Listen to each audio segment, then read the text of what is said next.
Dans quelques instants, sur Fréquence Évasion, nous serons en compagnie de David Thuillier et nous parlerons des origines de l'homme. À tout de suite. Vous écoutez Fréquence Évasion, Midi-Pyrénées, Languedoc-Roussillon, Provence, Côte d'Azur.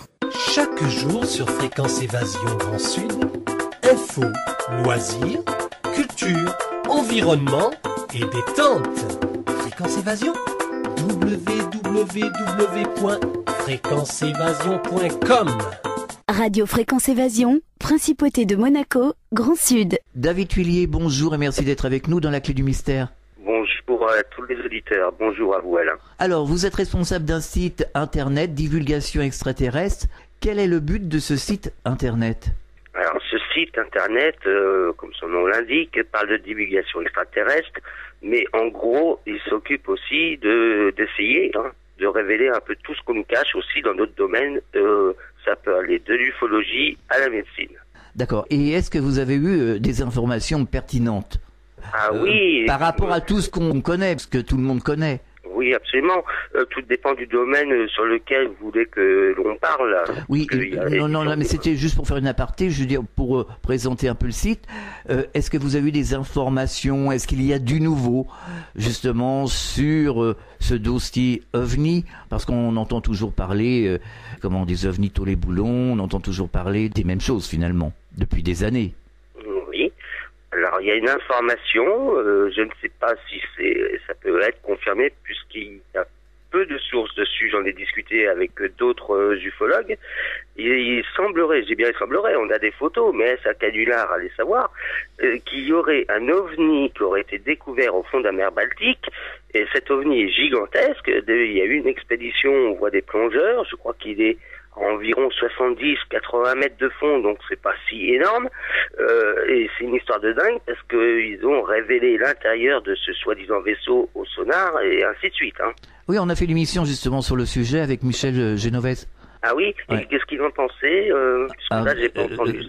C'est-à-dire que lui, il fait de la visualisation à distance, donc pour le grand public, la visualisation à distance, on peut mettre un point d'interrogation. Je ne veux pas dire que ça n'existe pas, bien entendu, mais c'est pas vraiment les preuves tangibles. Alors paraît-il que ce vaisseau, d'ailleurs il y a des photos sur internet de ce vaisseau qui est au fond de la mer, qui serait à 70 mètres ou 80 mètres de fond, quelque chose comme ça.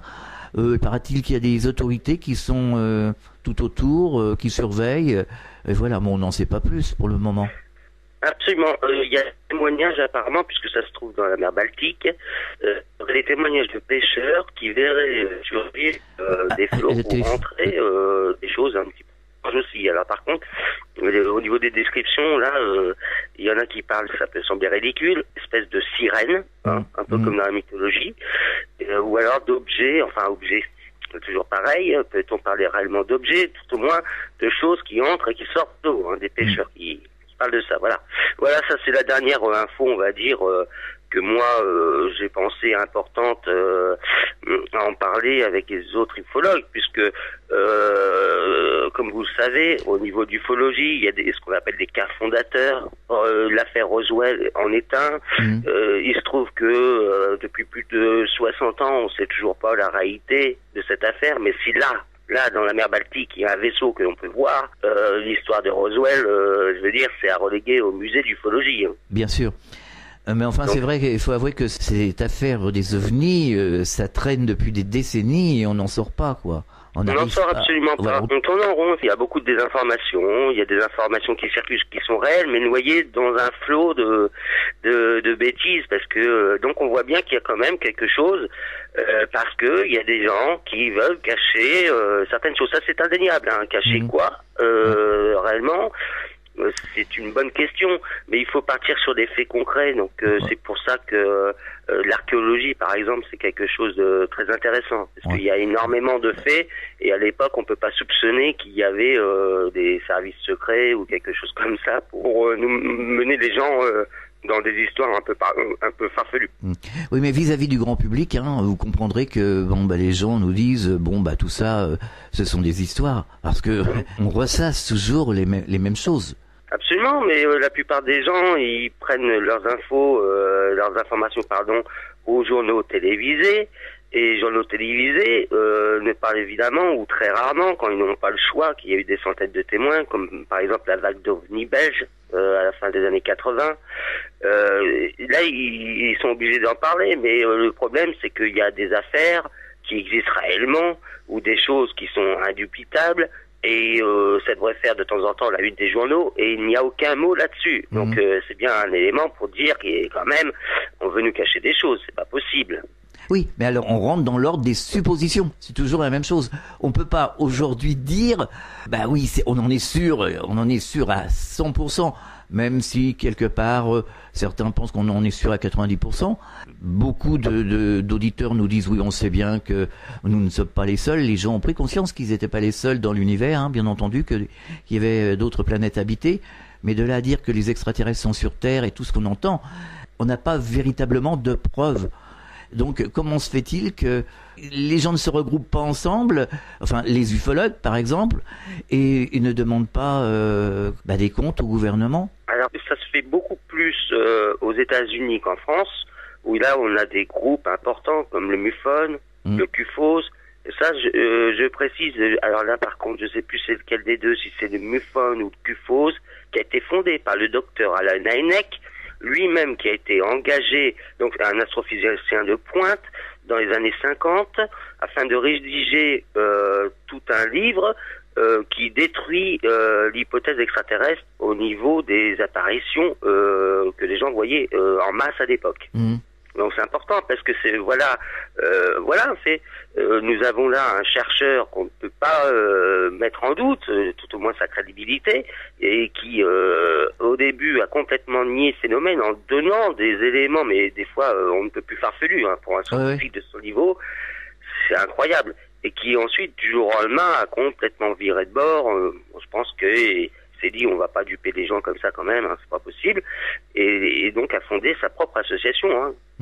Et le problème c'est que les gens travaillent, ils sont isolés finalement, ils travaillent toujours en solo comme ça. Et c'est ça le souci, et c'est très désolant parce que comme vous le dites, si on arrivait à mettre sur pied au moins des équipes, pas forcément regrouper tout le monde, ça risque d'être dur, pluridisciplinaire, c'est-à-dire dans plein de domaines, des psychologues, des sociologues, des archéologues, des spécialistes donc en ufologie qui ont été sur le terrain. Il est fort à parier qu'on en saurait beaucoup plus dans les 10 ans à venir. Oui, c'est certain. C'est ça que je comprends pas, c'est que les gens ne bougent pas. Le problème, si je peux me permettre, c'est qu'en fait tout le monde a sa théorie sur ces histoires. Donc il y en a qui pensent que les ovnis existent et sont uniquement matériels. C'est ce qu'on appelle la thèse tôle et boulon, dans le jargon de ce milieu. Et il y en a d'autres qui parlent d'autres dimensions, et ainsi de suite. Il y a les thèses de Jacques Vallée qui sont très bien. Tout le monde a un peu son opinion, comme vous dites, je parle bien d'opinion, comment prouver ceci. Et donc du fait, il y a aussi une course à la entre guillemets vérité, dans le sens où celui qui va sortir le premier des éléments de preuve, il va se glorifier. Et donc voilà, il y a des batailles clairement entre des groupes ufologiques ou des ufologues, et donc c'est très dommageable. Alors que tout semble quand même démontrer qu'il y a plusieurs choses, c'est-à-dire par exemple, c'est pas une espèce qui viendrait nous rendre visite, mais beaucoup. Alors c'est pareil, il y en a qui parlent de nombres. On s'en fiche les nombres, on sait qu'il y en a plusieurs sortes. Alors récemment, nous avons abordé avec Frédéric Duboulet les tablettes sumériennes, les extraterrestres et l'origine de l'homme. Certains pensent encore que nous descendons du singe. Quel est votre point de vue sur le sujet? Alors c'est une farce, si je peux me permettre, absolument grotesque. C'est une fable qu'on peut raconter à des enfants dans une cour de récréation parce que c'est facile à prendre en compte, et puis voilà, c'est-à-dire l'homme descend du singe comme ça. Il s'est relevé au fil des temps, des millénaires, et puis ensuite, nous sommes arrivés, l'Homo sapiens est arrivé. C'est une farce grotesque, cette histoire d'évolution, ça ne repose sur rien. Il n'y a aucun élément. Beaucoup de scientifiques maintenant disent que c'est juste une spéculation, parce que où sont les preuves? Puisque Darwin, à son époque, et je ne suis pas en train de dire que ce n'était pas un grand savant, mais on peut se tromper aussi, il l'a dit lui-même, puisqu'il a dit la preuve sera faite le jour où on découvrira au niveau des fossiles des espèces intermédiaires entre l'Australopithèque, qui est le premier hominidé, et l'Homo sapiens, c'est-à-dire nous. On attend toujours ces éléments. Hein. On marque une pause sur Fréquence Évasion, on revient dans quelques instants. De Menton à Toulouse, Radio Fréquence Évasion, le soleil du Grand Sud. Sur Fréquence Évasion, les stars d'hier, d'aujourd'hui et de demain se racontent en toute liberté. Pour en savoir plus, cliquez sur Programme. Bon surf sur le site de Fréquence Évasion, www.fréquenceévasion.com. Partout dans le Grand Sud, Fréquence Évasion. Nous sommes de retour sur Fréquence Évasion, c'est la deuxième partie de la clé du mystère. Nous sommes toujours en compagnie de David Thuillier.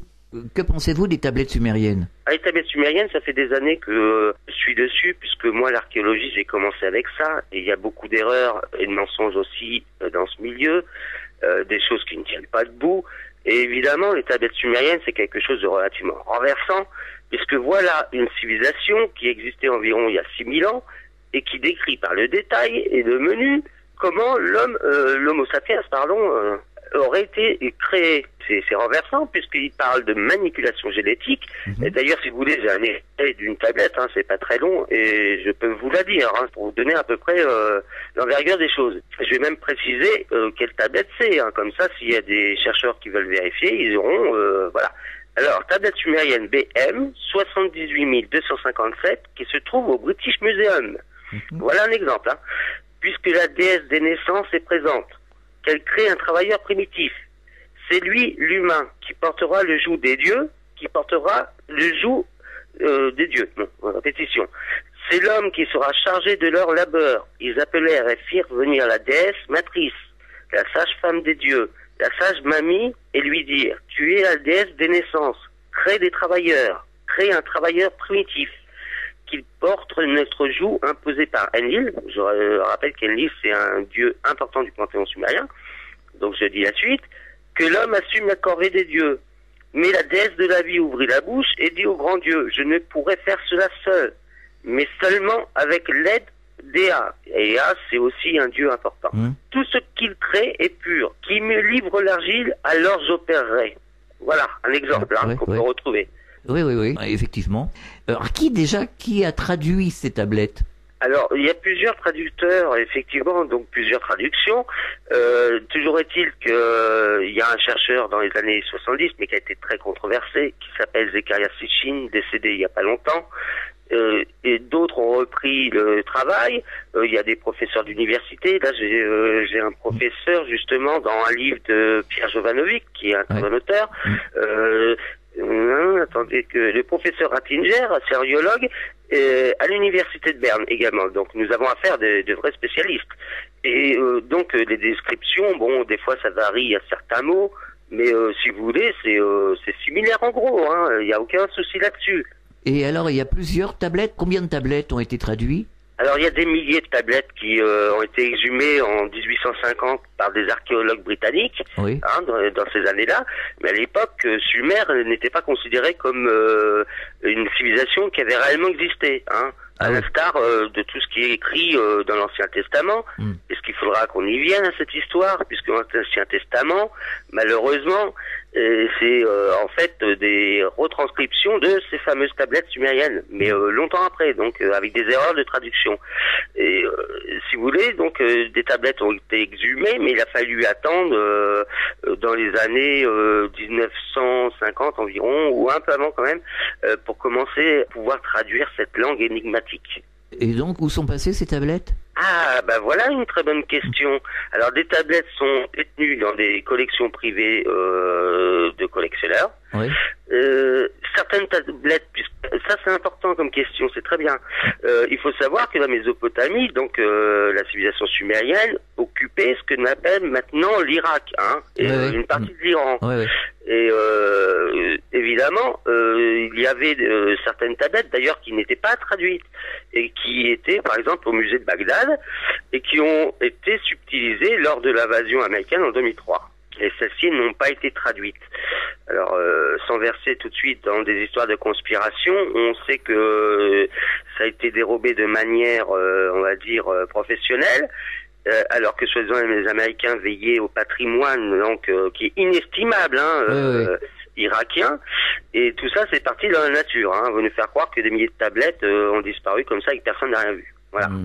Alors comment se fait-il qu'elles se sont retrouvées dans des collections privées?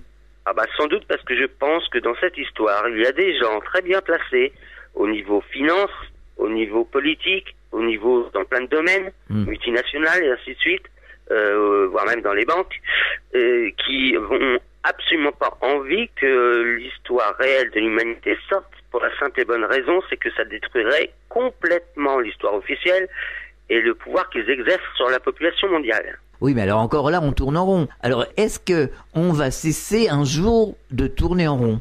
Alors, justement, on peut tourner en rond si des infos qui sont essentielles circulent, puisque cette histoire de manipulation génétique qui est inscrite noir sur blanc, c'est inscrit en cunéiforme sur les tablettes. Évidemment, des auteurs se sont empressés de dire, vous voyez, l'être humain n'a pas été créé comme ça, il y a des manipulations génétiques. Or maintenant, la science actuelle, mais il faut trouver ces infos, la science actuelle est en train de donner un crédit absolument gigantesque à cette affaire pour la simple et bonne raison, c'est que par exemple, il n'y a pas longtemps, on a découvert au niveau de l'ADN, et ça c'est un fait avéré, ce sont des chercheurs, qui sont pas dans l'ufologie, qui n'ont rien compris en faisant le décodage du génome humain, puisqu'on a découvert que 327 gènes au niveau du chromosome 21, c'est important de préciser tout ça pour ce qui va suivre, sont apparus soudainement, mais c'est-à-dire sans prédécesseur. C'est-à-dire que du jour au lendemain, c'est un peu comme s'il y avait eu un coup de baguette magique. Le seul problème, c'est que ça détruit complètement la théorie de l'évolution, parce que normalement, la théorie de l'évolution part du principe qu'il y a des changements progressifs et graduels, par petites touches entre guillemets, et que les espèces ne se forment pas comme ça. Donc c'est pas possible. Alors là où c'est renversant, c'est quand ils nous donnent une explication, mais encore une fois, ils disent ce qu'ils veulent. Ils disent qu'en fait c'est une infection bactérienne qui a infesté ce chromosome. Donc en gros, il résulte d'un hasard incroyable où il y a eu des bactéries qui ont infecté l'ADN. Je trouve ça assez renversant. Mais alors, c'est ce qui expliquerait qu'il y a une telle diversité d'êtres humains sur la planète?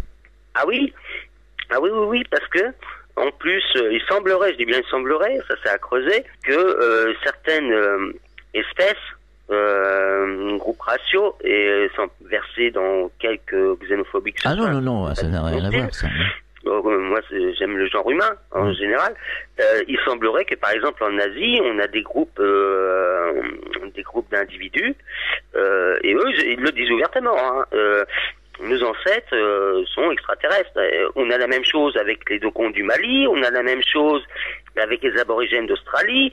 Enfin, c'est hallucinant. Toutes les peuplades comme ça, dont on n'entend jamais parler, disent tous ouvertement qu'ils viennent, Je voudrais citer, si c'est possible, aussi des travaux, parce que alors là c'est encore incroyable, des travaux d'un groupe de recherche, pareil, sur le décodage du génome humain. Et eux, il y avait carrément dans leur équipe des informaticiens, des mathématiciens, enfin il y avait vraiment toute une série de personnes influentes. Et eux, je peux citer leurs résultats, parce que là ça vaut le coup aussi, parce que eux ils étaient juste en train de vérifier combien il y avait de gènes au niveau de l'être humain, et leurs déclarations sont renversantes, et ça c'est pareil, c'est quelque chose qui a été complètement, il faut juste que je retrouve, c'est quelque chose qui a été complètement occulté, c'est une étude de 2007 en plus. Donc, c'est assez récent. Moi, je raisonne avec des arguments scientifiques, donc moi je veux bien parler d'hypothèses, mais voilà. Alors, donc le groupe, c'est le groupe du professeur Sam Chang, et lui, il soutient qu'une quasi-totalité de l'ADN humain est d'origine non terrestre. Pour une bonne raison. Il faut savoir que depuis le décodage du génome humain, 97% de l'ADN est quelque chose qui échappe aux scientifiques. Ils appellent ça l'ADN poubelle, puisqu'ils ne savent même pas ce que c'est. Oui. Et voilà, c'est quand même hallucinant. Et après, ils viennent nous donner des explications alors qu'ils ne savent pas. 97%. Hein. Alors, au terme d'une analyse complète, avec l'aide d'autres scientifiques, des programmeurs informatiques, des mathématiciens et d'autres universitaires, voici ce que le professeur Sam Chang dit. Notre hypothèse repose sur l'idée qu'une forme de vie extraterrestre supérieure s'est livrée à la création d'une nouvelle forme de vie et qu'elle l'a installée sur plusieurs planètes, dont la Terre. Il n'est pas impossible, après la programmation, que nos créateurs nous aient élevés à la façon dont nous cultivons des bactéries dans une boîte de pétri. Nous ne pouvons connaître leur motivation, s'agissait-il d'une expérience scientifique, d'un moyen de préparer de nouvelles planètes à la colonisation, ou encore d'un business en cours sur le long terme qui consiste à implanter la vie dans l'univers. Voilà, un scientifique qui dit ça. Donc, vous voyez quand même qu'il y a du crédit dans cette affaire. Ouais. Alors, moi, ce qui m'a interpellé, c'est les expérienceurs de NDE. Les expérienceurs de NDE, moi, je les ai suivis pendant des années. Alors, je cite toujours Nicole Dron, puisque Nicole est une expérienceuse de NDE, mais française, et c'est quand même un cas d'école. Elle a vécu toutes les étapes des NDE. Et donc, Nicole disait que quand elle était de l'autre côté, c'est-à-dire quand elle était rentrée dans la lumière, elle a reçu un enseignement général sur plein de choses, et on lui a dit qu'on avait ensemencé la Terre. Bon, voilà. Alors, Nicole avait 26 ans, elle connaissait rien à rien, c'était une bonne mère de famille, voilà, tout simplement, hein, je veux dire, elle s'intéressait pas précisément à tout ça. Après, elle a fait des recherches, bien entendu, pour retrouver justement tout ce qu'on lui a dit dans son expérience, mais souvent, moi, je l'appelle, elle me dit, oui, on m'a dit qu'on avait ensemencé la Terre. Donc, là, c'est une information sûre. Ces gens-là ne racontent pas d'histoire et ils l'ont pas deviné. Et c'est pour ça qu'on peut faire le parallèle avec les tablettes sumériennes et toutes ces informations. Sans doute, parce que là, en plus, on parle des tablettes sumériennes, mais les légendes autochtones dans plein de pays racontent, avec leurs mots, évidemment, en gros, les mêmes choses. D'ailleurs, puisque on parle de ces tablettes, et je trouve bien, évidemment, ce témoignage de cette dame, comme vous venez de dire, voilà quelqu'un mère au foyer, hein. Pourquoi aller inventer des histoires? Ah bah non. Et puis c'était en 1968. Elle avait 26 ans. C'était en 1968. On n'avait pas d'infos comme aujourd'hui. On parlait pas de ce genre de choses. Voilà. Et puis en plus, effectivement, dans les années 68, bon, à part quelques auteurs qui ont commencé à se manifester sur ce qu'on appelle l'archéologie interdite ou mystérieuse, comme Robert Charroux ou Erich von Däniken, à cette époque-là, personne encore ne parlait forcément. Il y avait déjà la théorie de la panspermie et même de la panspermie dirigée. Alors ces théories-là, ce serait que notre planète aurait été ensemencée via les comètes avec des bactéries et ainsi de suite, et aurait pullulé sur Terre et ainsi de suite. Mais enfin, ça c'est un peu, c'est un petit peu tiré par les cheveux, ça quand même, non? Parce que c'est une théorie. Par exemple, le docteur Francis Crick, qui est quand même l'un des scientifiques avec Watson, c'est eux qui ont le prix Nobel dans les années 50 pour avoir découvert l'ADN, justement. Hein. Ouais. Mais cette histoire d'être ensemencé par des comètes, etc., bon là, il s'agit quand même d'êtres humains. D'êtres humains bien différents les uns des autres. Bien sûr, voilà. On est d'accord. Si je parlais de ça, c'est que il y a quand même eu d'autres théories que la théorie de l'évolution, puisqu'on retient que celle-là, au niveau des cursus scolaires maintenant, théorie qui, je le rappelle, quand elle est sortie à l'époque de Darwin, a fait un scandale, puisque tout le monde était pour le créationnisme. Hein. Et donc, il y avait quand même des théories concurrentes, mais qui ont échoué. Effectivement, moi je pense que, je sais que ça semble de la science-fiction, mais je pense qu'effectivement ça a été ensemencé, mais volontairement.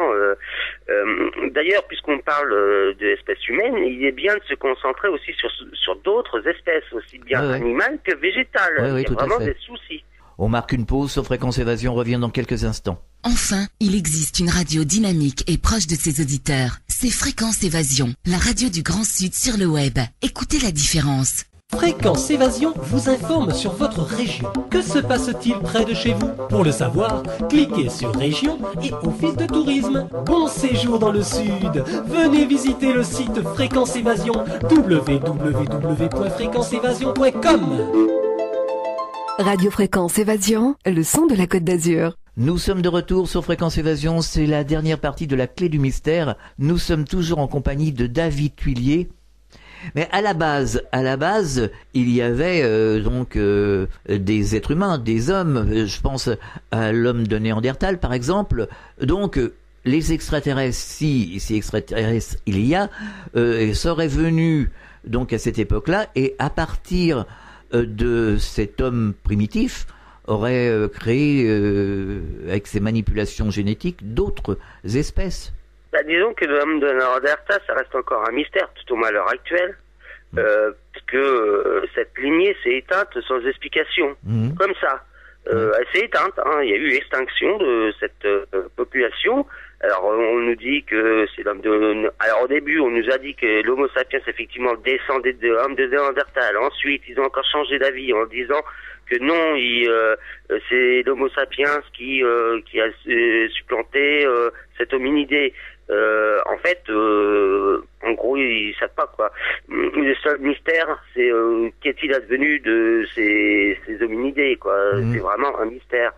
Toujours est-il que si manipulation génétique il y a eu, il est possible que ce soit entre différentes espèces et qu'il y ait eu plusieurs manipulations, hein, parce que c'est hallucinant quand même. Hein. Oui, mais à la base, parce que si les planètes sont habitées, chaque planète a ses habitants qui lui sont propres. On est bien d'accord. Donc la Terre, je pense que c'était la même chose. Donc avant que ces prétendus extraterrestres soient venus sur la Terre pour faire leur manipulation génétique, il y avait bien une race qui occupait la Terre d'êtres humains. Alors certains auteurs parlent effectivement de races qui existaient avant l'Homo sapiens, qui étaient déjà avancées. Et d'ailleurs, justement, ça me fait penser à un hominidé, si on peut le classer dans cette branche. Je suppose que oui. C'est l'affaire Toumaï. Là, c'est vraiment quelque chose de super encore, parce que là, on fait vraiment du mal dans cette histoire-là contre la théorie d'évolution. Puisque voilà, Toumaï, qui est censé être un Homo erectus, en fait, si c'est un Homo erectus, normalement, selon la théorie d'évolution, il marchait pas, il n'y avait pas la bipédie initiale, hein, ce qu'on appelle. Or, des études ont démontré, à l'aide de l'informatique et des infographistes, que et aussi au niveau du fossile lui-même, c'est-à-dire la composition de son squelette, qu'en fait il était bien bipède. Donc alors là, ça crée un vrai... Où est l'évolution dans cette histoire? Voilà un Homo erectus qui marchait déjà sur deux pieds tranquillement. Donc effectivement, alors ces hypothèses de civilisation, tout au moins de races qui auraient pu exister avant Homo sapiens, créent aussi un autre problème, et ça met de la confusion dans cette histoire. Parce que si, au niveau de l'archéologie, où j'aime beaucoup me renseigner, maintenant on est quasiment certain qu'avant la civilisation sumérienne, qui est censée être la première, tout au moins officiellement, il y avait d'autres civilisations bien plus anciennes. Et ça rajoute quelques soucis dans cette affaire, parce qu'il semblerait qu'il sur Terre s'est passé vraiment tout, mais surtout pas ce qu'on nous raconte. Il y aurait eu d'autres civilisations anciennes. Par exemple, on a découvert il y a quelques années en Turquie, alors je risque d'avoir un défaut de prononciation, c'est Göbekli Tepe, je crois, un village. Et ce village donc est daté d'environ 10-11 000 ans. Enfin, c'est un peu dur à dater parce qu'il y a beaucoup. Mais il y a de magnifiques menhirs. On retrouve des menhirs en Turquie, hein. C'est pas une affaire occidentale. Et des mégalithes comme ça. Et complètement par hasard, et ça remet absolument tout en question au niveau de l'histoire des civilisations.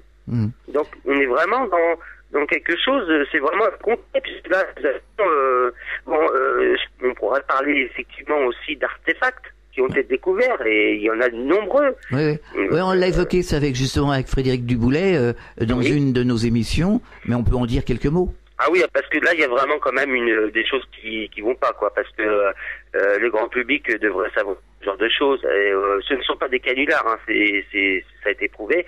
Il y a par exemple ce qu'on appelle les pierres d'Ica. Ica, c'est au Pérou, qui ont été découvertes environ dans les années 50 ou 60, et qui montrent des choses absolument incroyables. Alors, ce sont des pierres qui peuvent faire la taille de la paume de la main, mais qui peuvent aussi avoir 50 cm au moins d'envergure.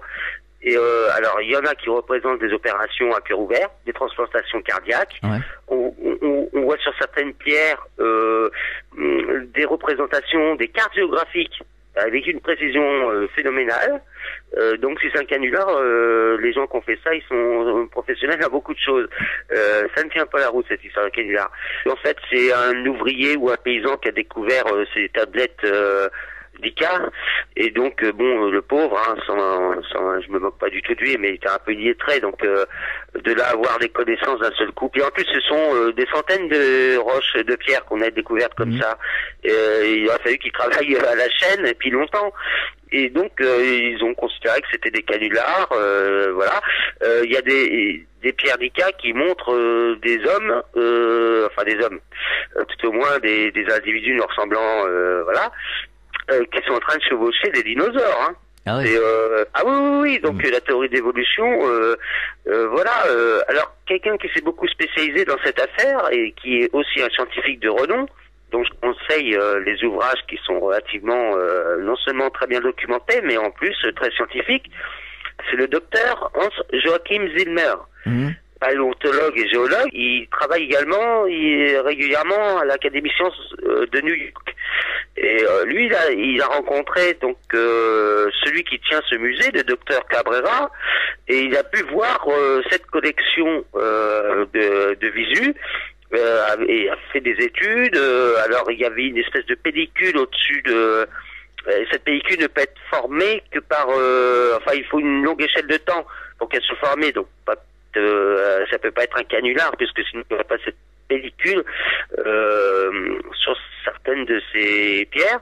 Et non seulement ça, c'est que le docteur Cabrera lui aurait montré des roches, des pierres aussi, de sa collection privée à qui il ne montre pas et qui sont encore plus renversantes.